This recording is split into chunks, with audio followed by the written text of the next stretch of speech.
vlog!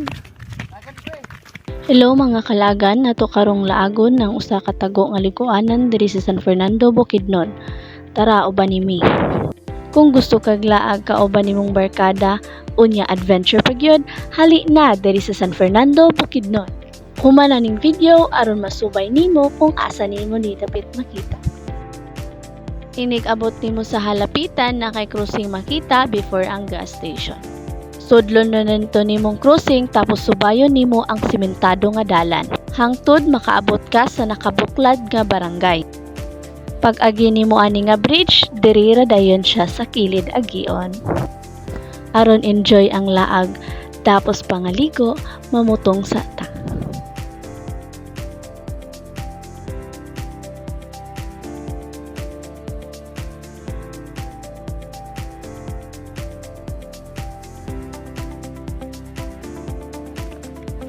Pwede ninyo dadon inyong motor pero walay kasilungan kay grabe jud ka init.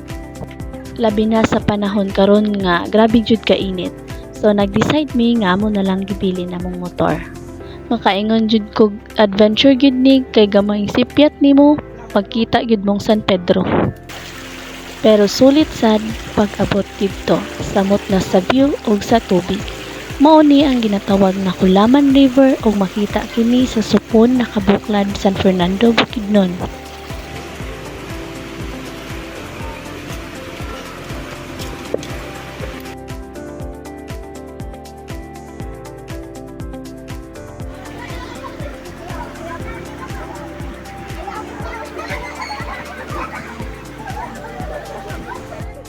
Pwede nimo dadon diri imong family, friends, or with your lovers. Kung ikaw hilig og laag, unsa pay may gihulat nimo? Ibutang na sa imong bucket list ang Kulaman River diri sa supon na kabuklad San Fernando, Bukidnon. Kay hapit na ang summer. Kung gusto mo magsugba, pwede ra kaayo. Pangita lang mo og pwesto. Lami kay mga ligo kung natay lami pod kay nga pagkaon nga gibalon. Gi-timelapse ra kuno hayto namo aron di ninyo makita among mga dagkog hamal. Sila ra dayto ako labot. Akong balikon ha, mas nice mga ligo diri with kauban nimo imong pamilya, barkada o imong lovers. Og kini nga liguanan ginatawag nga Kulaman River diri makita sa Purok 4 supon nakabuklad San Fernando, Bukidnon.